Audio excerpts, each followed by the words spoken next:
certo? É esse o cara que eu quero calcular. Como é que eu calculo um cara desse? Eu tenho que calcular 3 derivados funcionais em relação aos J externos associados com cada um desses caras. 3 derivados funcionais sobre esse Z que está aqui, sobre esse objeto. Né? Então vamos lá escrever isso devagarinho.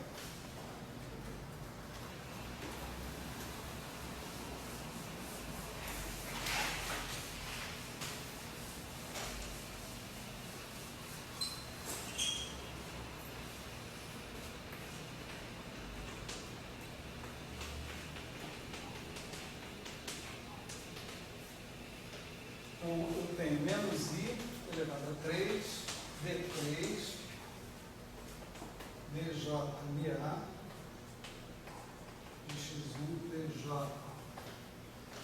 ID, X2, DJ, lambda C, X3.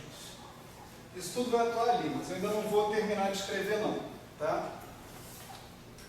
Então, olha só. Eu tirei a minha ação de interação da jogada como derivadas funcionais atuando nesse cara que está aqui. Esse Z0, ele está totalmente calculado. Em termos de J é alfa barra alfa, beta barra beta. Ele é um cara lá, um funcional bem conhecido. Né? E eu tenho esse operador atuando nesse cara. No final, eu vou ter que colocar as correntes todas em zero. Tá certo? Então, dado que eu tenho aquelas 3 derivadas em relação a J, a pergunta aqui é a seguinte: quais são os termos da lagrangiana de interação que contribuem? Né? Então vamos pegar a exponencial e vamos expandir. 1 mais não sei o quê. Então vamos para o primeiro termo. Né? O primeiro termo da exponencial é 1. Então vai ser D3, DJ, JJ, atuando em Z0. Né? Isso tudo calculado em J igual a J barra, não, em J igual a 0, alfa igual a alfa barra igual a 0, beta igual a beta barra igual a 0. Né? Como eu não tenho derivada funcional em relação a alfa, alfa barra, beta, beta barra, isso aí eu posso botar a 0 logo direto e acabou. Né? Então sobra só aquele primeiro termo, exponencial de J delta J, J DJ. Né? Então tem um termo bilinear ali, eu tenho 3 derivadas funcionais. O que acontece quando eu aplico 3 derivadas funcionais num cara que é exponencial de J delta J e mando o J para 0 no final? Dá 0, a gente já viu. Né? Porque o primeiro J vai fazer cair um DJ e vai repetir a exponencial. A segunda derivada vai dar 2 termos. Um que é o D vezes a exponencial e o outro que é o JD ao quadrado vezes a exponencial. E o terceiro cara vai me fazer cair um JD multiplicando todo mundo, mais todos os termos vão depender de J. Quando eu mandar J para 0, dá 0. Essa conta a gente já fez quando a gente fez o campo escalar. Tá certo? A gente fez essa conta em detalhe. Então, o termo de ordem 0 não contribui aqui. Certo? Quer dizer, exponencial de não sei o que é 1 mais não sei o que. Esse 1 não contribui. Certo? Então tem que olhar o termo de primeira ordem. Né? O termo de primeira ordem vai ser isso mais isso, onde no lugar de cada um desses caras tem uma derivada funcional. Tá certo? No lugar de A e A, não sei o que, tem uma derivada funcional. Então eu vou ter derivada, por exemplo, esse cara que está aqui, né, ele vai contribuir com essa estrutura aqui.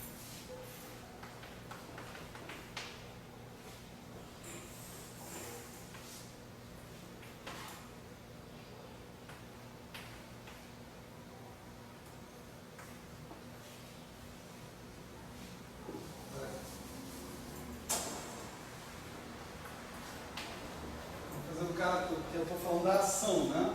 Então eu tenho I vezes a ação, ISI está ali, né? Então tem que ter I vezes a ação. Eu tenho um meio aqui, BY, G, F, D, E, F. Eu vou ter um D rho, que eu daqui a pouco explico o que é esse D que está aqui, eu tenho menos I elevado a 3, BJ kappa D de Y, BJ rho E de Y, BJ kappa F de Y. Esse termo que está aqui, ó, tá certo? Eu estou reescrevendo ele dessa maneira: F, D, E, F, D rho, A kappa D, A rho E, A kappa E. Tá? Você vê que não tem nenhum índice sobrando aqui, então todos esses índices são mudos, né? Por isso que eu mudei todos eles, para não confundir com os índices associados com as derivadas originais dos termos externos da função de Green. Né? Então, é isso aqui que eu estou transformando em derivadas funcionais. Ó. Então, eu tenho um A kappa D, que virou um J D kappa. Né? Se eu derivar em relação a J D kappa, eu faço cair o A kappa D na integral funcional. Né? Eu tenho um A rho E, então eu tenho um J rho E, o índice oposto, né? Porque tudo tem que ser escalar de Lorentz, cacete A4. E tenho um J A kappa F, então eu tenho J kappa F, tá certo? Esse kappa que está aqui contrai com esse kappa que está aqui. Esse rho que está aqui contrai com o rho da derivada. Então você tem um escalar, né? DEF, DEF aqui, então também tem um escalar de SU3 direitinho, bonitinho. Né? Então, esse termo que está aqui, é possível que ele seja diferente de zero. Por quê? Porque ele envolve 6 derivadas funcionais de um objeto como esse. Exponencial de JDJ. Né? A gente já viu, por experiência própria, no caso do Φ4, né, que quando a gente calcula um número par de derivadas funcionais aqui, ele bota J igual a zero, existe uma contribuição diferente de zero. Tá certo? Então esse termo aí é capaz de produzir um resultado diferente de zero. Vamos olhar para ver se tem outros termos capazes de fazer a mesma coisa em primeira ordem.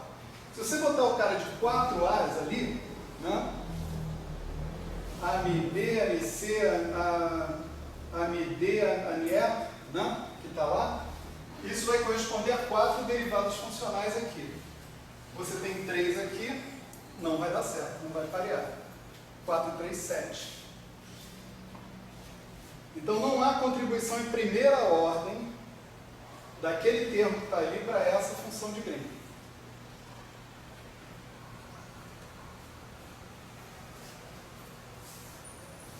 Outra possibilidade, né? Você colocar os vértices de férmions. Né? Os vértices de férmions são assim. Tá certo? Esse raciocínio vale tanto para os quarks quanto para os ghosts. Os ghosts também são vértices de férmions. Né? Se você botar 2 vértices de férmions como esse, você é capaz de produzir, né, um cara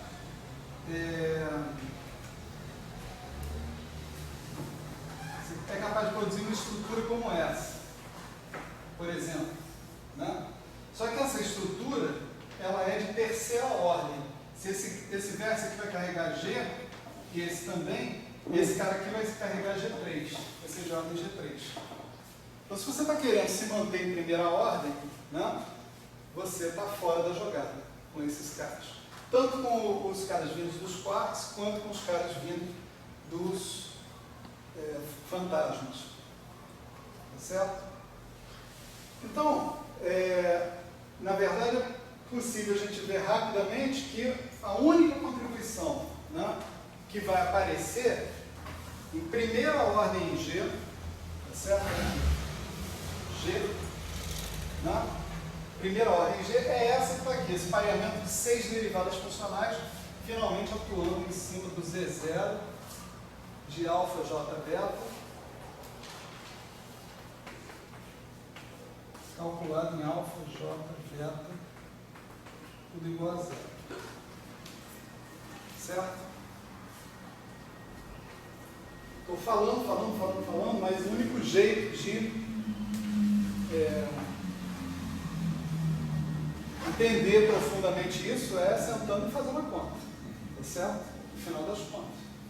Então, os critérios é o que eu espero que eu esteja dando para vocês. O critério básico é: eu tenho que parear derivadas funcionais. Não posso deixar derivadas funcionais sozinhas, solteiras. Outro critério básico: eu tenho que produzir caras 1PI. Não vale eu produzir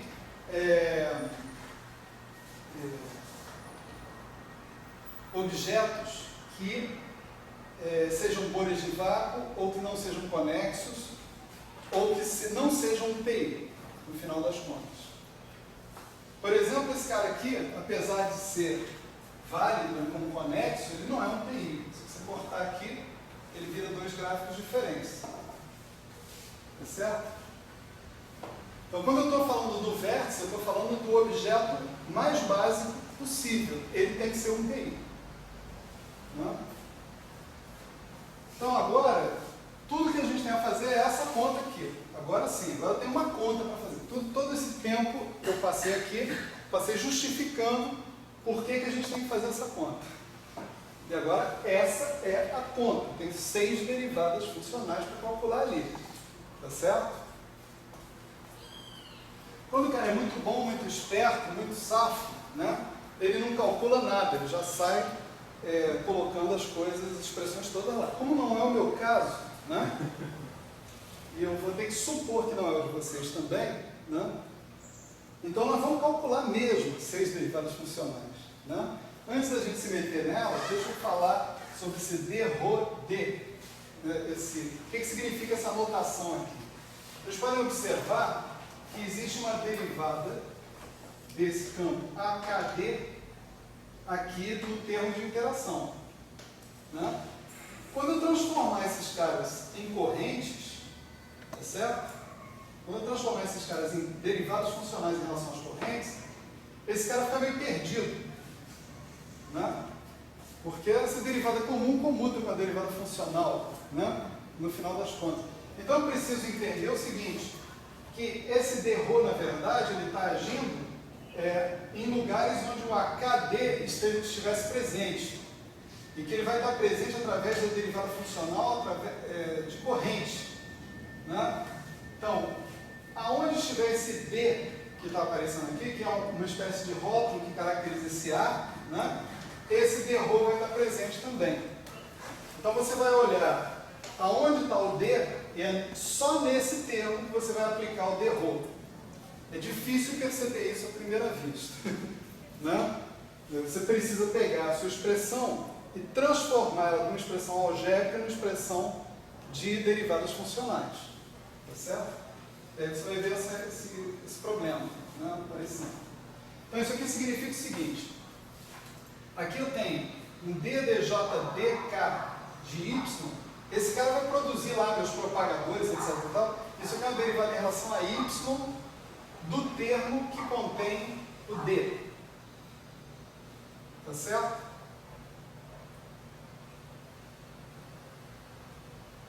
Então eu vou procurar os propagadores. Nos propagadores, né, livres, eles vão conter índices que são índices de SU3, representação adjunta. Eu vou procurar onde está o D e é aí que eu vou fazer essa derivada atual. Né? É assim que eu consigo manter a memória de onde a derivada atuava originalmente. É bem importante colocar entre parênteses para não dizer que eu estou somando sobre esse D aqui. Não é isso que interessa. O que interessa é em que termo que essa derivada vai atuar.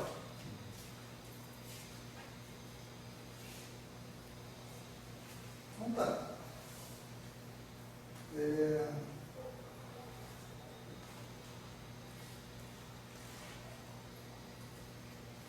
Bom, e então desse termo aqui todo, exponencial de jdj, né, você pode pegar isso aqui e expandir. 1 mais jdj, mais jdj ao quadrado sobre 2 fatorial, mais jdj ao cubo sobre 3 fatorial, Todos os que estão antes do JDJ ao cubo não vão contribuir, porque tem menos J do que necessário. Eu tenho 6 derivados funcionais e eu tenho 0 J's ou 4 J's, ou 2 J's ou 4 J's.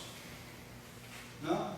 Então, os que estão antes de ter JDJ ao cubo não contribuem. Os que estão depois de JDJ ao cubo, por exemplo, o que tem imediatamente depois, JDJ a quarta, ele vai ter 8 J's. Você tem 6 derivados funcionais. Quando você terminar de aplicar 6, vão sobrar 2 J's. Quando você mandar J para 0, vai para 0. Então, todo mundo depois de JDJ ao cubo também não vai contribuir. Sobra um cara só para contribuir, né? Que é, né, esse termo que está aqui. 1 sobre 3 fatorial I sobre 2 integral 2x dy j de x d AB x menos y j d de y, tudo isso ao cubo.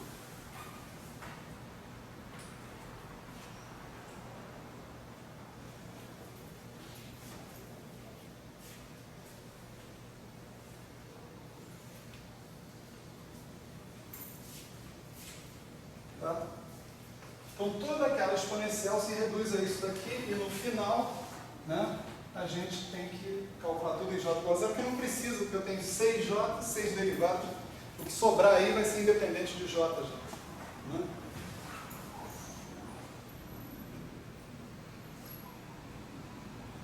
Bom, mas essas 6 derivadas funcionais, elas ainda podem se parear de várias maneiras.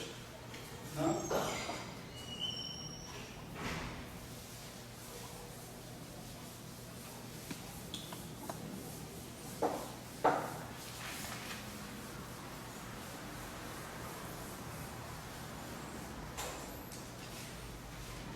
Por exemplo, eu tenho as minhas 3 pernas externas, né? Eu tenho meu vértice trilinear, né?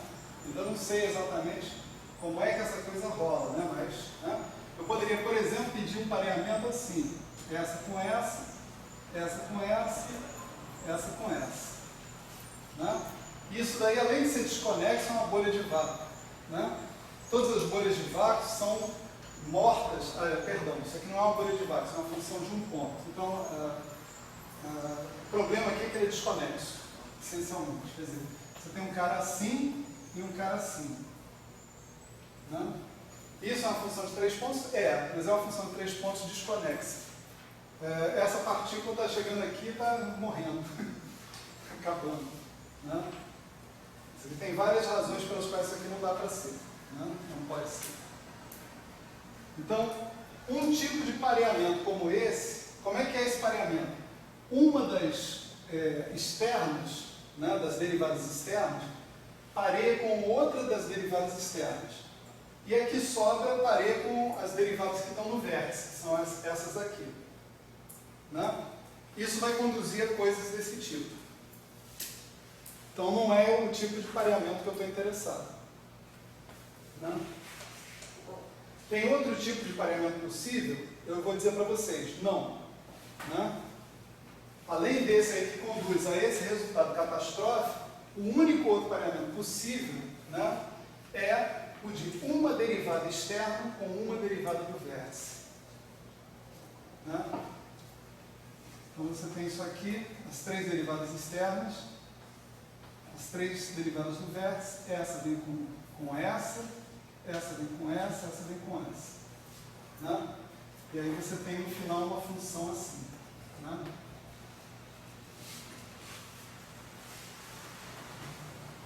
Então, esse é o único tipo de pareamento que produz um resultado que não seja nem desconexo, nem bolha de vácuo dessa história. Então vamos fazer atuar esse pareamento específico que a gente está colocando ali. Quando eu falo pareamento, eu estou querendo dizer que as duas derivadas funcionais atuam sobre o mesmo elemento desse que está aqui. Tá certo? Vocês se lembram, né, naquela linguagem que a gente tinha, né, correntes, né, a gente tinha, por exemplo, uma derivada funcional, outra derivada funcional. Se essa atuasse nisso e essa atuasse nessa, não estava tendo uma atuação pareada, né? Um cara desse, né, é o que a gente chamou de J delta J, né? Integral, né? Então, o que eu chamo de pareamento é esse cara atuar no mesmo cara. O resultado disso é eu tirar a corrente daqui e produzir um propagador, né? Se aqui for 1, 2, aqui vai ser 1, 2. Eu vou dizer que os caras estão pareados se isso acontecer, né? Então, eu vou supor, né, inicialmente, que o JMA, né, esse cara que está aqui, D de JMA, ele vai se parear com o D de JDKD, KD, tá? Depois vou parear JNB com JROE e JLambda-C com JKF, né? Eu poderia fazer outra coisa? Poderia fazer 5 mais outras coisas. Depois que a gente fizer essa, eu vou falar das outras 5. Tá certo? Então vamos ver o que está acontecendo aqui, né?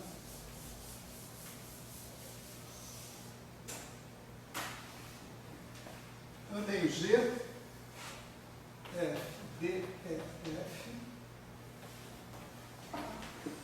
D, Rho, D, D, ADJ, MIA, X1, D, ADJ, KD, de Y, né?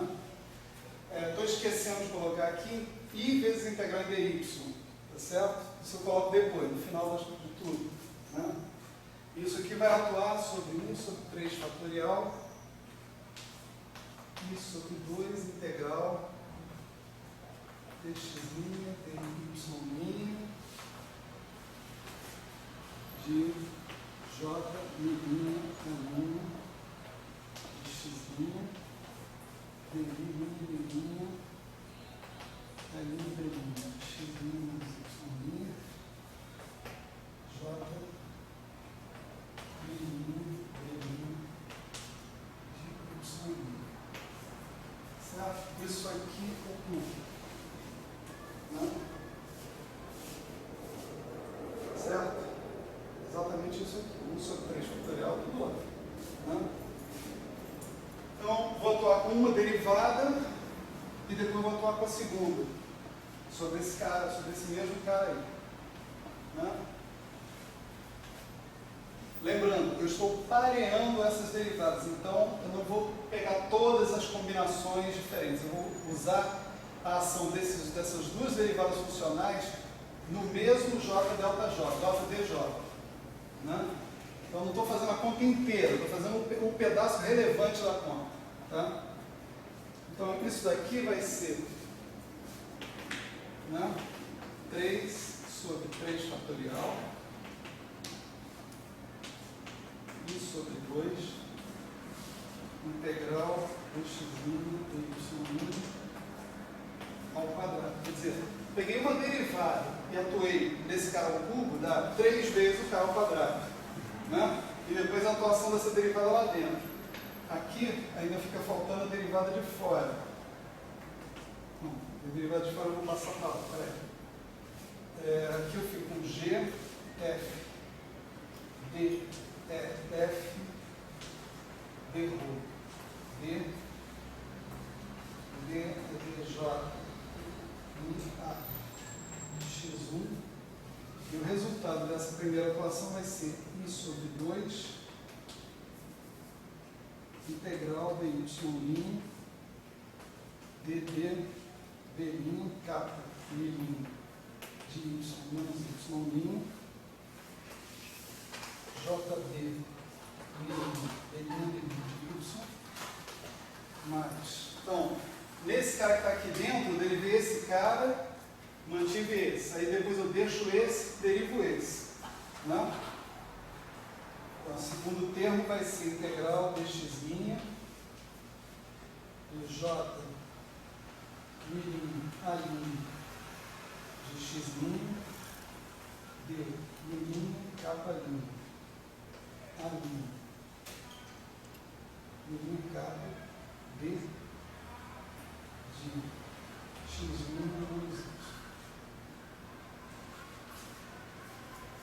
Certo? Mais uma vez, eu passei essa derivada por cima desse cara. Tá certo? Só tenho o direito de fazer isso porque eu estou dentro dessa filosofia de estar fazendo única e exclusivamente o pareamento dentro do mesmo J delta J. Tá? Agora sim, eu vou pegar e vou atuar com esse cara aqui nesse. Né? Então ele vai cair fora esses J's que estão aqui. Né? Então vai sobrar 1 sobre 2 fatorial, que é 3 sobre 3 fatorial, é 1 sobre 2 fatorial. Né? I sobre 2 integral de x' de y' ao quadrado. Né? E aqui eu tenho G, F, D, E, F, D, O, D. De que? Aqui eu vou ter I sobre 2, a integral y' vai cair fora, onde tem y' vai ser substituído por x1, né? Então eu vou ficar com D, capa, D, mi, A, y menos x1, mais D, mi, A, capa, B, x1 menos y. Com todos esses subentendidos, a gente até que chegou rápido no final dessa conta aí, né? Agora você vê que as funções de dois pontos, conforme eu antecipei para vocês, elas são simétricas. Você pode trocar esse argumento aqui e trocar os pares de índices. Então isso aqui é igual a isso. Você pode somar, dar 2, esse 2 cai fora que está daí. Né? Então o resultado que a gente tem aqui é o seguinte.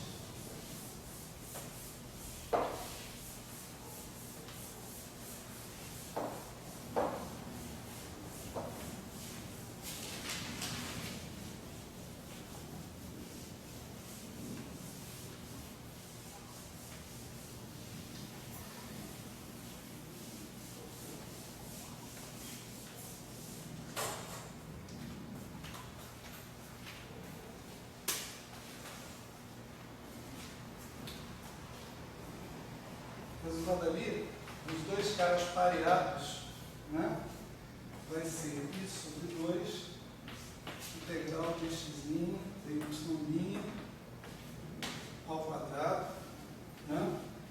E aqui eu tenho I, G, F, D, E, F, D, Rho, D, de D, Mi, capa, A, D, x1 menos y. Aqui eu já podia tirar o D, né, se eu quisesse, tá certo? Porque o D indica que eu tenho que procurar o cara que tem o D e atuar em cima dele, porque ele é o resultado da derivada funcional em relação ao JMD. Né? Como só tem esse cara aqui, né, eu já posso fazer a conta aqui direto. Mas eu vou manter o D aqui, porque a gente vai ter uma outra expressão que é menos transparente, né? E onde a manutenção do D vai ser crucial, na verdade. Por isso que eu me ferrei com a DCD. Em dezembro eu me ferrei com a DCD. E hoje de novo. Mas enfim. Bom, vamos pegar mais duas derivadas funcionais. Agora, então eu tinha pego essa daqui e essa daqui, né? Agora eu vou pegar essa daqui e essa daqui. Vamos acelerar um pouquinho a conta, né? Porque o que eles vão fazer? Nesse termo aqui, não tem nada que dependa de J mais. Então esse termo vai ficar lá quieto, né? Onde tem coisa dependente de J é aqui. Quando essas duas derivadas funcionais atuarem ali, o que elas vão fazer? Fazer cair mais um D desses, tá certo?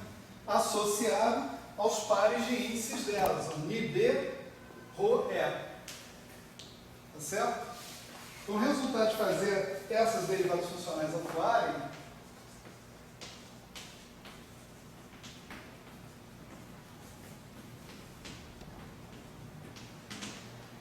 vai ser esse aqui, ó. A gente vai obter I sobre 2. O 1 sobre 2 fatorial vai cair fora, porque eu vou atuar nisso e vai cair esse 2 para cá. Né?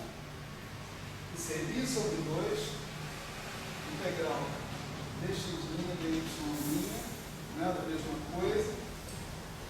E aqui eu vou obter I ao quadrado, ó. Tinha I aqui, eu vou obter de novo.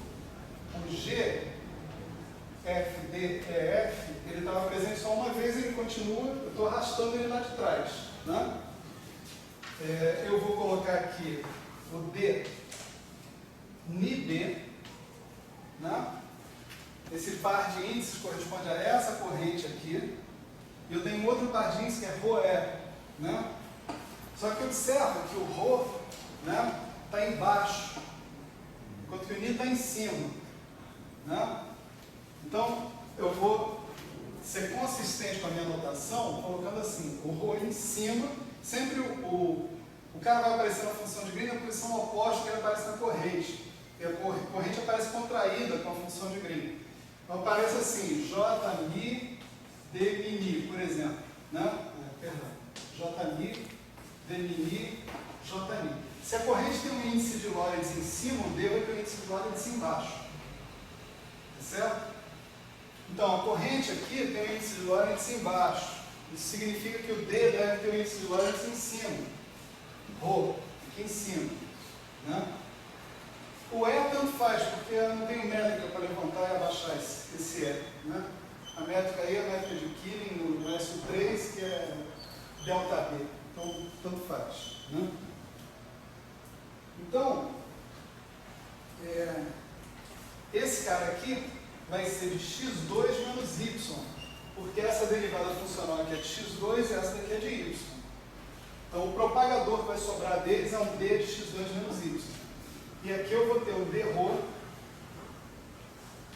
eu vou copiar aqui em cima, né? dmi kappa ad x1 menos y. Certo? E as últimas duas derivadas funcionais, tá certo? Agora a única coisa que depende de J é esse primeiro termo que está aqui, né? Isso, o que ele vai produzir? Vai produzir mais um D associado a lambda C e a kappa F. Então, isso vai me dar, né? Deixa eu escrever logo o G, Mi, lambda, ABC, que isso aqui é o final, né, da história, x2, x3, isso daqui vai dar I, G, F, D, F, integral dy, né? Eu vou ter vou escrever assim, d ρ, d, eta, cateta. Vamos ver se vocês concordam comigo. Né? Aqui, eu também estou descontando, né? Aqui eu tenho I ao quadrado. Quando eu derivar mais uma vez, eu vou ter um I ao cubo. Aqui eu vou ter menos I ao cubo e menos I ao cubo. Então, esse menos I ao cubo com I ao cubo vai morrer. Eu vou ter um menos I ao cubo, que eu vou incorporar os propagadores agora, tá certo? Eu vou colocar eles assim, menos I dmi capa AD x1 menos I dmi rho BR x2 menos Y menos I de lambda teta CF x3 menos Y. Tá certo? E eu vou colocar aqui mais reticências. Por quê? Né? Olha só, eu fiz esse pareamento aqui. Essa derivada com essa com essa com essa. Eu podia ter feito, ainda mantendo a primeira, ter feito esta com esta e esta com esta. Então eu teria duas contribuições mantendo a primeira. Agora eu podia pegar e fixar essa com essa. E eu teria duas opções. Isso com isso, isso com isso, ou isso com isso, isso com isso. Então eu tenho 6 opções aqui. Essa que eu calculei foi só a primeira. Tá certo? Observa que eu botei o d rho d aqui, ao invés de colocar ele direto em cima, atuando nesse cara só, né? Porque eu vou entender a generalização dessa forma, né? Para incluir as outras permutações que estão ali. Né? Então, vamos reconhecer aqui o d rho d, dmi a capa d, né? Dmi a capa d, está aqui ele, né? Agora aqui apareceu o seguinte, dmi b rho é, tá certo? O rho apareceu embaixo. O rho aqui estava aparecendo embaixo, agora o rho está aparecendo em cima. Então, para eu colocar todo mundo na mesma notação, eu abaixei o índice desse rho que está aqui. Tá? O rho está em cima, esse rho está embaixo, para isso aqui dar uma escalada. Tá certo? E o último cara que está aparecendo aqui, né, esse índice seria um índice kappa aqui em cima. Eu teria C, kappa F. Analogamente ao que eu tinha aqui. Porque é uma derivada funcional que vem de um pareamento como esse, onde o J está com os índices embaixo. Aí eu optei por pegar o índice que estava aqui em cima e abaixar, e para isso que eu tenho aquela métrica ali, θ, kappa, θ. Tá certo? Então, se eu usar a métrica eta, kappa, θ, isso tudo fica num formato razoavelmente standard. Tá? Esse formato expressa direitinho quais são os pareamentos que eu estou colocando aqui. Ó, derivada funcional em relação a x1 com o cara do vértice associado a kappa d. Derivada funcional em relação a x2 com o cara do vértice associado a rho L. Derivada funcional em relação a x3 com o cara do vértice associado a θf. Tá? Vocês podem construir agora manualmente, usando isso, né, todos os outros objetos, né, que a gente quiser colocar aqui. Então, eu posso manter esse pareamento e trocar, e vai ficar νb, θf, lambda c, rho e. Já posso escrever aqui direto, se eu quiser. A próxima contribuição. E a próxima até a sexta, sem nenhum problema. Eu não vou escrever, né? Certo? Então tá, a gente calculou esse objeto que está aqui, ó, G, tarará, tarará.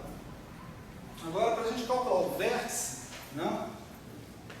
O vértice é o que diferencia dos 3 propagadores. Né?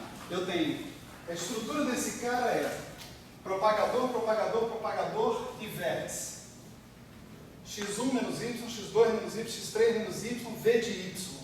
Pergunta, quem é o v de y? Eu vou ler dali. Tá certo? Então, para isso, eu tenho que colocar os 3 propagadores numa forma standard. Então, por exemplo, esse cara que está aqui, né? Você veja que o que eu estou chamando de capa aqui, eu vou escrever isso tudo como P, mi, milinha, a linha. Tá?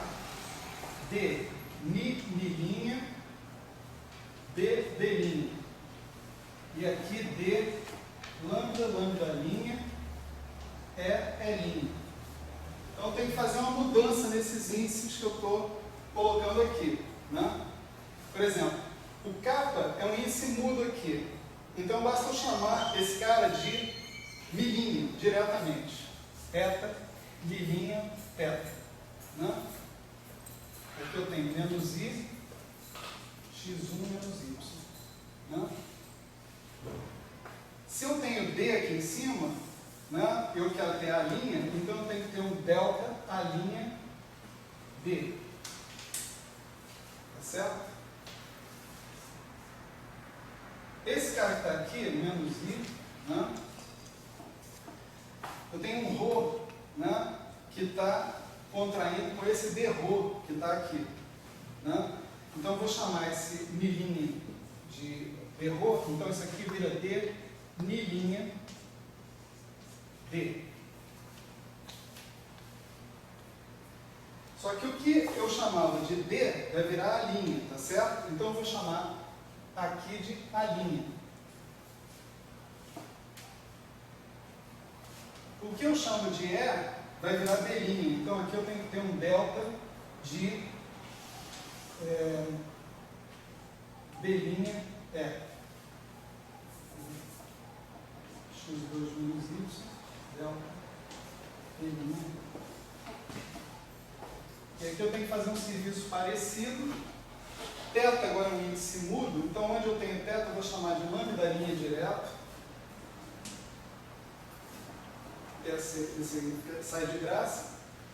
Eu tenho F, eu quero chamar de E', então eu tenho que colocar aqui uma delta de E' F. x3 menos y, delta E' F. Então o que eu fiz aqui foi simplesmente, né, colocar todo esse objeto que está aí, vezes alguma coisa, multiplicando uma estrutura que eu vou fazer ela aparecer em todos os momentos, em todas as 6 contribuições. Todas as 6 contribuições eu vou colocar assim, D Mi' A', de x1 menos y, D Mi' B', x2 menos y, D lambda', E', x3 menos y. E eu vou ter um tensor que muda, né? Para fazer essas coisas acomodarem. Tá certo? Esse tensor é o V, né, de y. Eu posso ler agora o V de y. Então, isso aqui foi para vocês verem o primeiro termo do tensor. Eu vou escrever ele inteiro agora para vocês.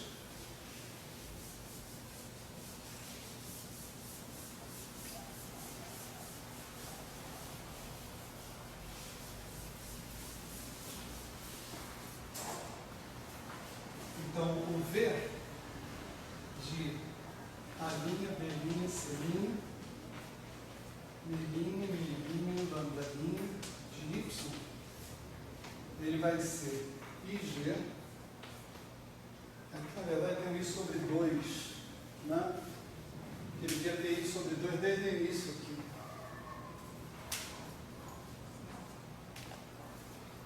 Tem esse probleminha, depois a gente vê.